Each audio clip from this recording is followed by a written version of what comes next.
Everyone, कैसे हो आप सभी। Welcome back to career in action. लगन आपकी एडवाइस हमारी। This is Shilpa Saroj and आज के एनसीएल माइंस के सर्वे क्लास का बहुत ही इंपॉर्टेंट क्लास होने जा रहा है। बहुत ही इंपॉर्टेंट वीडियो होगा ये।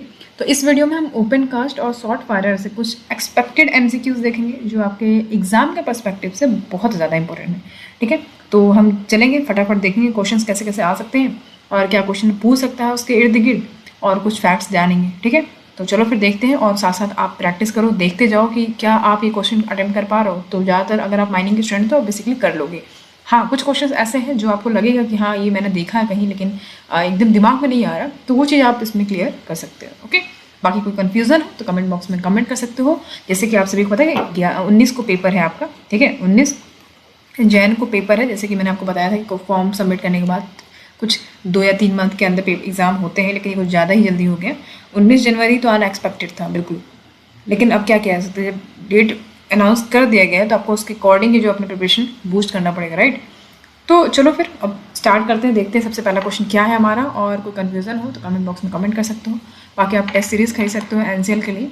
ओके, एनसीएल के लिए टेस्ट सीरीज़ खरीद सकते हो आप। नॉन टेक माइनिंग या फिर नॉन टेक का अगर आपको टेस्ट सीरीज़ खरीदनी है तो आप टेस्ट सीरीज़ सॉल्व कर सकते हो। टेस्ट सीरीज़ से आपको एक अंदाज़ा मिलेगा कि आपकी प्रिपरेशन कितनी हुई है, राइट, किस डायरेक्शन में आपका प्रिपरेशन होना चाहिए।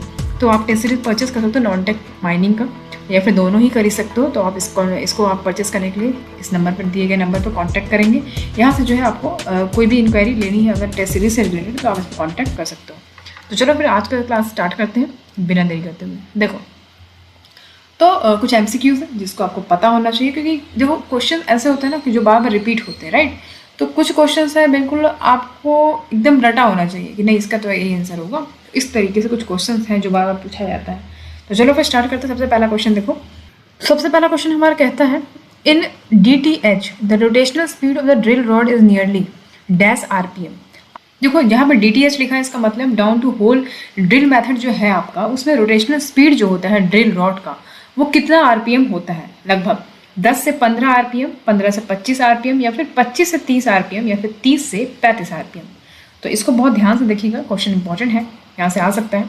तो याद रखना है आपको 15 से 25 RPM, यानी कि 15 से 25 रिवोल्यूशन पर मिनट जो इसका रोटेशनल स्पीड होता है ड्रिल रॉड्स का, वो इतना होता है। ठीक है, DTH की बात जब हो तब रोटेशनल स्पीड जो ड्रिल रॉड्स का पूछे तो याद रखना 15 से 20 RPM होता है। ओके, याद रखिएगा, इंपॉर्टेंट है। ये डाउन टू होल ड्रिल की अगर बात करते हैं तो अगर हम DTH की बात करें तो ये जो DTH हैमर है ये एक फास्टेस्ट वे है, मतलब किसी भी हार्ड रॉक को ड्रिल करने के लिए एक फास्टेस्ट वे है। तो इसको याद रखिएगा।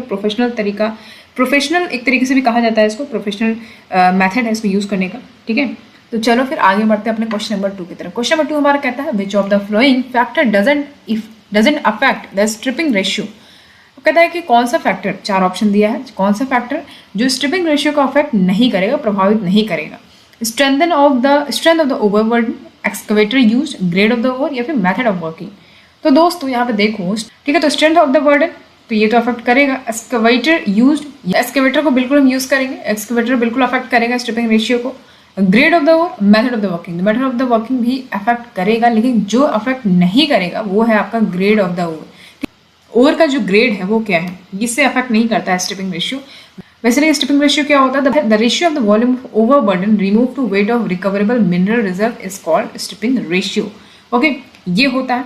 ठीक है, यहाँ पे आप ऐसे समझोगे, देखो स्ट्रिपिंग रेशियो की जब हम बात करते हैं, स्ट्रिपिंग रेशियो की जब बात करते हैं, इसको ऐसे डिफाइन किया गया है कि the ratio of removal of overburden metre cube by recoverable mineral resources in tons. ठीक है, तो इसको हमें याद रखना है। तो मीटर क्यूब पर टन्स में बात हो रही है। तो यहाँ पे जो ग्रेड है ओवर का वो अफेक्ट नहीं करेगा स्ट्रिपिंग रेशियो को। स्ट्रेंथ जो है ओवरबर्डन का बिल्कुल करेगा, एक्सकवेटर भी यूज़ करते हैं हम, तो ये याद रखना। ओके, और ये जो मेथड है वर्किंग का ये भी अफेक्ट करेगा, क्या नहीं करेगा, ग्रेड ऑफ द ओवर नहीं करेगा। ओके, ये याद रखिएगा, इंपॉर्टेंट है। आगे बढ़ जाता है क्वेश्चन नंबर 3। देखो क्वेश्चन नंबर 3 कहता है हमारा the height of the stemming depends upon which factor. जो हाइट है स्टेमिंग का तो किस फैक्टर पर डिपेंड करता है, power of explosive, burden, spacing, या फिर सारे। क्या होगा इसका राइट आंसर। जब हम स्टेमिंग की बात करते हैं तो इसका बेसिकली रोल क्या होता है, फ्रेगमेंटेशन प्रोसेस में इसको हम यूज़ करते हैं, राइट। तो बेसिकली इसका काम क्या होता है स्टेमिंग का, कि ये फ्रेगमेंटेशन का प्रोसेस कहलाता है। तो इसमें आप जितना भी यूजफुल एक्सप्लोसिव एनर्जी, जितना भी अमाउंट आप लगाओगे है ना, उसको इम्प्रूव करेगा, और साथ ही साथ जो डिस्ट्रीब्यूशन है एनर्जी का ब्लास्ट होल में उसको भी सही तरीके से करेगा। ओके, तो ये काम होता है बेसिकली, ये समझो 2 तरीके के होते हैं, स्टेमिंग लेंथ और स्टेमिंग मटेरियल। तो मेन पर्पस जो होता है वो केमिकल आउटपुट गैसेस जो होता है उसको ब्लॉक कर देता है ये, जो कि बहुत ज़्यादा इफेक्टिव सोर्स है फ्रेगमेंटेशन का, जब हम ब्लास्टिंग करते हैं ना ब्लास्ट होल में तब, याद रखिएगा इसको। अच्छा, तो इसमें जो हम देखे थे स्टेमिंग जो है बेसिकली डिपेंड करता है किस फैक्टर पे, हाइट जो है स्टेमिंग का वो किस पे डिपेंड करता है, पावर ऑफ एक्सप्लोसिव पे बिल्कुल, बर्डन पे भी करता है, स्पेसिंग पे भी करता है। तो all of the above will be the right answer. Okay, तो याद रखिएगा इसको, तीनों पे डिपेंड करता है, power of explosive, burden, spacing, तो सारे ही आपके सही हो जाएंगे इसमें। Okay, all of the above will be the right answer. चलो अब आगे बढ़ जाते हैं क्वेश्चन नंबर 4 देखो। अच्छा, इंपॉर्टेंट क्वेश्चन है ये, powder factor is expressed in, तो this question is very important, it is asked so many times in your answer exam. So powder factor is an important topic. It is also discussed in UPPSC Mining Inspector and also in Bihar Mine Inspector. And here again it is also asked in your upcoming NCL exam. All right. So powder factor is expressed in, कैसे express किया जाता है इसको, turns पर ग्राम में, turns पर KG में, मास पर वॉल्यूम में, या फिर कोई भी नहीं। देखो भैया, इसका आप सीधा साधा सा सिंपल सा मतलब समझो कि टन पर केजी जहाँ लिखा हो वही राइट आंसर आपका हो जाएगा। ठीक है, अब जरा इसको समझ भी लेते हैं पाउडर फैक्टर होता क्या है, इंपॉर्टेंट क्वेश्चन है। तो पाउडर फैक्टर का ऐसा समझो कि ये एक रिलेशनशिप है दो के बीच में, किसके बीच में, कि हमें कितना रॉक्स को तोड़ना है और हमें कितना एक्सप्लोसिव चाहिए उसे तोड़ने के लिए, राइट। तो यही बेसिकली है पाउडर फैक्टर, एक relationship. Powder factor is the relationship between how much rocks is broken and how much explosive you will need to break it. Okay, basically यही डिफरेंस है, यही समझो, यही इसका डेफिनेशन है। इसको हम कैसे निकालते हैं, देखो यहाँ पे पाउडर फैक्टर को हम ऐसे लिख सकते हैं, फिर यहाँ पे हम लिखेंगे प्रोडक्शन पर होल, प्रोडक्शन पर होल, फिर यहाँ पे लिखेंगे एक्सप्लोसिव कंज्यूम, एक्सप्लोसिव कंजप्शन पर होल, किस में होगा ये, केजी में होगा। ठीक है, और ये किस में होगा, टन में होगा। हमें यहाँ पे लिखा प्रोडक्शन पर होल, मतलब एक होल करने के लिए वो कितने में होगा, टन में होगा। और यहाँ पे नीचे देख पा रहे हो एक्सप्लोजन कंजप्शन जो होगा पर होल के लिए वो केजी में होगा। ओके, तो ये याद रखिएगा, टन पर केजी में आप जो है इसको डिटरमाइन करते हो पाउडर फैक्टर को। ओके, ये समझ में आ गया। अब हम आगे बढ़ जाए, चलो अब आगे बढ़ जाते क्वेश्चन नंबर 5 देखो। क्वेश्चन नंबर 5 कहता है which of the following term is not related to open cast mining. अब कहता है कि कौन सा टर्म इस 4 ऑप्शन में से, यानी box cut, Vij, high wall और क्रेस्ट, इस 4 ऑप्शन में से ऐसा कौन सा टर्म है जो ओपन कास्ट माइनिंग से रिलेटेड नहीं है। तो भैया ये तो सभी बता देंगे, है ना, लल्लू क्वेश्चन है बिल्कुल। Box cut, wins, high wall, crest. तो भैया पहले तो हम अंडरग्राउंड की बात कर लें। अंडरग्राउंड से क्या रिलेटेड है, बॉक्स कट है, नो, हाई वॉल है, नो, क्रेस्ट है, नो, बचा गया विंस। विंस जो है बेसिकली ये जब अंडरग्राउंड में 2 लेवल में जब हम ज्वाइनिंग करते हैं तो हम रास्ता बनाते हैं, ठीक है, उसको हम क्या बोलते हैं, विंस बोलते हैं। मतलब समझो, डाउन से जब हम अपर की तरफ बढ़ते हैं, डाउन से हाई लेवल की तरफ जब बढ़ते हैं तो उसको हम क्या बोलते हैं, उसको हम रेज बोलते हैं, उसको रेज बोलते हैं। लेकिन जब हम अपर से, है ना, डाउन की तरफ आते हैं तो उसको हम विंज बोलते हैं, विंज बोलते हैं। ठीक है, तो ये समझ लो, तो विंज बोलते हैं। तो हाई वॉल जो है आप देख पा रहे हो, हाई वॉल, क्रेस्ट और ये बॉक्स कट जो है ये ओपन कास्ट में यूज़ होता है, और विंज जो है ये अंडरग्राउंड में हम यूज़ करते हैं। ओके, तो इस बहुत अच्छा था, याद रखिएगा इसको, इंपॉर्टेंट क्वेश्चन है। ओके, चलो यहाँ पे देख पा रहे हो ये है आपका विंज, और यहाँ पे आप हाई वॉल देख रहे हो इधर, तो यहाँ पे आप देख पा रहे हो ये विंज है। ओके, चलो अब आगे बढ़ जाते हैं क्वेश्चन नंबर 6 देखो। Reclamation is which operation of open cast working. तो रिक्लेमेशन बेसिकली जो है कौन सा ऑपरेशन है ओपन कास्ट वर्किंग में जब हम इसको यूज़ करते हैं। रिक्लेमेशन इनिशियल ऑपरेशन है, सेकेंड ऑपरेशन है, मिडिल ऑपरेशन है, या फिर लास्ट ऑपरेशन है। तो देखो भैया, रिक्लेमेशन की जब हम बात करें, ये जो ऑपरेशन है इसको हम ओपन कास्ट वर्किंग में यूज़ करते हैं। ये सबसे लास्ट ऑपरेशन है, ठीक है, सबसे लास्ट में हम इसको यूज़ करते हैं रिक्लेमेशन का। ओपन कास्ट वर्किंग में ये जो ऑपरेशन है रिक्लेमेशन, इसको हम सबसे लास्ट में करते हैं। ठीक है, इसको याद रखिएगा, इंपॉर्टेंट क्वेश्चन है। आगे बढ़ते हैं फटाफट क्वेश्चन नंबर 7 की तरफ। In India bucket capacity of A back हो इज डैश मीटर क्यूब। तो यहाँ पे देख पा रहे हो इंडिया में बकेट कैपेसिटी जो बैक हो का होता है वो कितना होता है, कितना मीटर क्यूब होता है। 1 मीटर क्यूब, 1.5 मीटर क्यूब, या फिर 1.5 to 3.5, या फिर 3.5 से 5.5, ये बताना आपको। तो देखो भारत में जो बकेट कैपेसिटी होता है ना बैक होए का, वो कितना होता है, तो याद रखना है उसको, वो होता है 1.5 to 3.5 मीटर क्यूब। ठीक है, जब बैक हो की बात हो, बकेट कैपेसिटी की जब बात हो रही है, उसमें बोले कि जो बकेट कैपेसिटी बैक हो का है भारत में वो 1.5 से 3.5 मीटर क्यूब होता है। ओके, इसको याद रखिएगा। आगे बढ़ जाता है क्वेश्चन नंबर 8 देखो। In a dumper the body is lifted by, देखो डंपर में, इमेज में देख पा रहे हो, डंपर का जो बॉडी होता है उस किसके द्वारा लिफ्ट किया जाता है? हाइड्रोलिक रैम्स के द्वारा, रोप के द्वारा, मैनुअली, या फिर ऑल ऑफ दिस? तो देखो भैया, रोप तो होगा नहीं, मैनुअली भी नहीं होगा, ये हाइड्रोलिक रैम्स के द्वारा जो है इस बॉडी को लिफ्ट किया जाता है। देख पा रहे हो ये? तो ये डंपर को कैसे लिफ्ट किया जाता है? हाइड्रोलिक रैम्स के द्वारा। Alright, come to the next question, question number 9। Over burden removal by drag line is dash than shovel. देखो, जो ओवर बर्डन रिमूवल, जो वो भी रिमूव करते हैं ना ड्रग लाइन से, तो क्या वो चीपर है, एक्सपेंसिव है, या फिर इक्वल है शॉवल से? यहाँ पे बात हो रही है। देखिए, शॉवल जानते हो आप, तो ड्रग लाइन भी जानते हो, शॉवल भी जानते हो। तो यहाँ पे क्वेश्चन में कहने का मतलब है, जब हम ओवी रिमूव करते हैं जब हम ओवी रिमूव करते हैं ड्रग लाइन से, तो वो क्या चीपर है शॉवल से, या फिर एक्सपेंसिव है, या फिर इक्वल है, या फिर कुछ भी नहीं है? बताइए इसका क्या होगा राइट आंसर। तो देखो मेरे दोस्तों, प्यारे दोस्तों, यहाँ पे ओवर बर्डन रिमूवल जो हो रही है ड्रग लाइन से, तो वो तो बहुत काफ़ी बड़े एरिया में करता है ना ड्रग लाइन, वो भी रिमूव करता है ना। शॉवल एक जगह मतलब एक लिमिटेड अमाउंट में जो है वो भी रिमूव करता है, बट यहाँ पर ड्रग लाइन की जब बात होती है तो ये काफ़ी चीपर है, ठीक है, चीपर है। मतलब काफ़ी कोयले का प्रोडक्शन जो है काफ़ी ज़्यादा अमाउंट में ये करता है, वो भी रिमूव करता है ड्रग लाइन, है ना। एक जगह से काफ़ी दूर दूर तक आपका एरिया कवर करता है, बट शॉवल ऐसा नहीं कर सकता। तो इस हिसाब से जो वो भी रिमूव किया जाता है ड्रग लाइन से, वो काफ़ी चीपर होता है, ठीक है, शॉवल के कंपैरिजन में। शॉवल एक्सपेंसिव, ये समझिए। तो ये समझ में आया। अब आगे बढ़ते हैं क्वेश्चन नंबर 10 की तरफ। Road grader is use for, देख पा रहे हो इमेज में, रोड ग्रेडर जो होता है बेसिकली किस लिए, इसका यूज़ किस लिए होता है? ग्रेडिंग, क्लीनिंग, लेवलिंग, या फिर ऑल ऑफ दीज? तो देखो दोस्तों, ग्रेडिंग, क्लीनिंग, लेवलिंग सभी के लिए हम यूज़ करते हैं रोड ग्रेडर को। देख पा रहे हो, है ना। ये तो बहुत बच्चा वाला क्वेश्चन है, सबको पता होगा, सबको पता होगा। ग्रेडिंग, क्लीनिंग, लेवलिंग के लिए भी हम इसको यूज़ करते हैं रोड ग्रेडर को। Okay, come to the next question, question number 11। Machine house of drag line can rotate. अब कहता है जो मशीन हाउस होता है ड्रग लाइन का, बेसिकली वो रोटेट कर सकता है 60 डिग्री पे, 90 डिग्री, 180 डिग्री, 360 डिग्री। तो सभी को पता है ना भाई कि जो ड्रग लाइन होता है, लाइक ये जो ड्रग लाइन है आपका, है ना, तो ये जो रोटेट कर सकता है 360 डिग्री में रोटेट कर सकता है, ये जो मशीन हाउस है बेसिकली पूरा ड्रग लाइन का। तो इसको याद रखिएगा, 360 डिग्री पे ये रोटेट कर सकता है, ठीक है। चलो आगे बढ़ते हैं क्वेश्चन नंबर 12। देखो क्वेश्चन नंबर 12 कहता है opening up of a open pit is done by open cast cut called. तो बेसिकली यहाँ पे कह रहा है कि जो ओपन पिट्स होते हैं ना, उसको खोलने के लिए हम ओपन कास्ट कट का यूज़ करते हैं।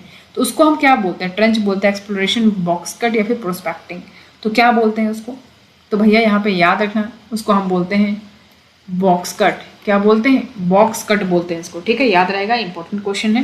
देखो समझो कि जब मोस्ट माइनिंग एरियाज में जब हम एक्सकवेशन करते हैं ना, तो पहला स्टेप यही होता है बॉक्स कट, ठीक है। इसमें एक सिंगल रेक्टेंगुलर कट हम बनाते हैं तो अर्थ के सरफेस पे, ठीक है, जो एक बॉक्स शेप का बन जाता है। तो बॉक्स कट माइनिंग प्राइमरी हम यूज़ करते हैं कोल को एक्सट्रैक्ट करने के लिए। तो कुछ अदर मटेरियल्स पे भी डिपेंड करता है, मेटल से मिनरल तक को एक्सट्रैक्ट करने के लिए यूज़ किया जाता है। आगे बढ़ जाते हैं क्वेश्चन नंबर 13। देखो क्वेश्चन नंबर 13 कहता है the drill that can drill the hole at any angle and down to depth of 18 to 45 metre is. कहता है कि ऐसा ड्रिल जो आप कहीं भी ड्रिल कर सकते हो उसको, मतलब डाउन टू डेप्थ की बात करें तो 18 से 45 मीटर तक ड्रिल कर सकते हो। ऐसा कौन सा ड्रिल है? Wagon drill, jack hammer drill, या फिर आपका इलेक्ट्रिक ड्रिल, या फिर चर्न ड्रिल? क्या होगा? देखो वो ड्रिल कौन सा है? वो ड्रिल है आपका वैगन ड्रिल। कौन ड्रिल है? वैगन ड्रिल, ठीक है। तो वैगन ड्रिल जो है बेसिकली ये कैपेबल है 90, ठीक है, 90 to 120 mm तक जो आपका, ठीक है, मतलब ये डायमीटर की बात हो रही, इतना होल जो है कर सकता है। डेप्थ की बात करें तो 36 MTS तक जो है ये आपका होल कर सकता है, ठीक है। ओपन कास्ट माइनिंग में इसको यूज़ करते हैं ड्रिलिंग पर्पज़ के लिए और ब्लास्टिंग पर्पज़ के लिए, सबको पता होना चाहिए जब बात हो आपका वैगन ड्रिल की। ओके, ठीक है, समझ में आ गया वैगन ड्रिल। ओके, तो ये जो वैगन ड्रिल है इसकी मदद से आप ड्रिल कर सकते हो, मतलब कोई भी एंगल पे आप ड्रिल कर सकते हो, होल कर सकते हो, कोई भी एंगल पे आप जो है होल कर सकते हो, ठीक है। और कितने गहराई तक कर सकते हो? 18 से 45 मीटर तक ड्रिल कर सकते हो इसको। तो वैगन ड्रिल हो जाएगा इसका राइट आंसर। आगे बढ़ते क्वेश्चन 14। देखो which machine is use for excavation and removal of soft unconsolidated overburden coal. यहाँ पे कह रहा है कौन सा मशीन हम यूज़ करते हैं एक्सकवेशन के लिए और सॉफ्ट अनकंसोलिडेटेड ओवरबर्डन कोल जो होते हैं उनको रिमूव करने के लिए। Surface miner, bucket wheel excavator, shovel, या फिर ड्रग लाइन? भैया यहाँ पे याद रखना बकेट व्हील एक्सकवेटर इसका राइट आंसर हो जाएगा, ठीक है। गलत नहीं करना है इसको, इंपॉर्टेंट क्वेश्चन है और ये पूछा जाएगा। बेसिकली मुझे इतना तो कंफर्म है कि ये पूछा जाएगा, क्योंकि बकेट व्हील एक्सकवेटर और आपका ड्रग लाइन से क्वेश्चन आते हैं बहुत ज़्यादा। तो बकेट व्हील एक्सकवेटर की जब हम बात करते हैं तो ये जो कंटिन्यूअस एक्सकवेशन मशीन होता है, कितना रिमूव कर सकता है ये? 12,000 क्यूबिक मीटर पर आवर इसकी क्षमता है कि इतना 12,000 क्यूबिक मीटर ये जो ओवी रिमूव कर सकता है पर आवर की जब बात हो रही है, पर घंटे की बात हो रही है, ठीक है। क्वेश्चन नंबर 17 देखो, audio visual alarm that is AVA should be at least dash higher than the ambient noise level. It is important question और कई बार एग्जाम में पूछा जा चुका है। ऑडियो विजुअल अलार्म जो है कितना परसेंट हायर होना चाहिए एम्बिएंट नॉइज लेवल से? 5 से 20%, 10 से 15%, या फिर 20 से 25, या फिर 5 से 10%।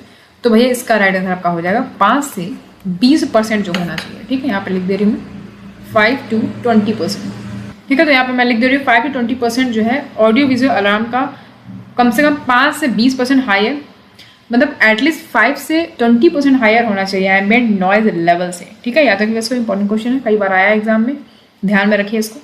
आगे बढ़ते क्वेश्चन में 18 देखो, the property of metal by which they can be beaten it into thin sheet is called. देखो भैया कहता है ऐसा प्रॉपर्टी मेटल का जिसमें उसको हम बीट करें, मतलब अगर हम इसको पीटें, है ना, और पीट के एक थिन शीट बना दें तो उसको हम क्या बोलते हैं? डक्टिलिटी, कंडक्शन, एक्सपेंशन, या फिर मैलेबिलिटी। उसको हम बोलते हैं मैलेबिलिटी। बहुत ही इंपॉर्टेंट क्वेश्चन है और कई बार ये एग्जाम में आता है, ये साइंस से भी क्वेश्चन हो सकता है, ठीक है। तो इसको याद रखिएगा। तो थोड़ा इसको हम और अच्छे तरीके से समझ लेते हैं। मैलेबिलिटी मतलब जैसे समझो कि सोना है ना, सोना आप देखे होंगे, मेटल सोना जो है एक सॉलिड टाइप का होगा, मान लो सोना आपको मिला पत्थर टाइप में, उसको हम पीट के हैमर से जिससे से पीटो, मतलब पीटे हैं इसको हम, पीट के इसको थिन शीट बना दिए। थिन शीट से तभी तो उसको आप चेंज करके कुछ भी लोग बना कुछ भी शेप दे देते हैं। आप कान में ईयरिंग्स पहनती लड़के, है ना, बॉयज़ भी पहनने लगे आजकल, तो जो है ईयरिंग्स को शेप देते हैं लोग। तो मलाइबल है ना, इसको जो है इन्होंने पीट के थिन शीट बना दिया। थिन शीट से फिर आप उसको किसी में भी कन्वर्ट कर सकते हो, राइट। तो कुछ एग्जांपल्स मैं दे सकती हूँ आपको, जैसे कि गोल्ड हो गया आपका, है ना, आयरन हो गया, लोहा हो गया, सिल्वर हो गया, चांदी भी तो है, पायल पहनते हैं, कॉपर हो गया, है ना। तो ये सब जो है ये ऐसे प्रॉपर्टी है जिनको हम बीट करके थिन शीट में कन्वर्ट कर सकते हैं। That is malleable in nature. Okay, malleable मतलब यही होता है कि जो मलाइबल थिन शीट में कन्वर्ट हो जाए, ठीक है। और डक्टिलिटी मतलब ये होता है कि जिसको हम स्ट्रेच कर दें उसको हम वायर बना दें, उसको बिना तोड़े। दैट मीन्स समझ रहे हो, मतलब ऐसा प्रॉपर्टी मेटल का जिसका मतलब ये हो कि उसमें ये एबिलिटी हो कि उसको हम स्ट्रेच करें तो वो वायर बन जाए बिना टूटे, राइट। तो मलाइबिलिटी मतलब ऐसा प्रॉपर्टी है कि उसको हम, इसमें इतना एबिलिटी होता है कि उसको हम हैमर कर रहे हैं, थिन शीट में बन जा रहा है विदाउट ब्रेकिंग, ठीक है। लेकिन ये डिफरेंस होता है दोनों के बीच में, तो याद रखिए इसको, ठीक है। चलो, तो ये समझ में आ गया मलाइबिलिटी क्या होता है। अब हम आगे बढ़ते क्वेश्चन 19 देखो, the maximum capacity of portable magazine is around. अब कहता है जो कहता है कि जो मैक्सिमम कैपेसिटी है पोर्टेबल मैगजीन का वो कितना होता है? 500 kg, 1500 kg, 1200 kg, या फिर 1000 kg। इसका राइट आंसर क्या हो जाएगा? तो यहाँ पे समझो, ठीक है, यहाँ पे समझो पहले ये मैगजीन क्या होता है। ये यहाँ पे पोर्टेबल मैगजीन्स की बात हो रही है। कौन सा मैगजीन है? पढ़ने वाला मैगजीन की बात नहीं हो रही।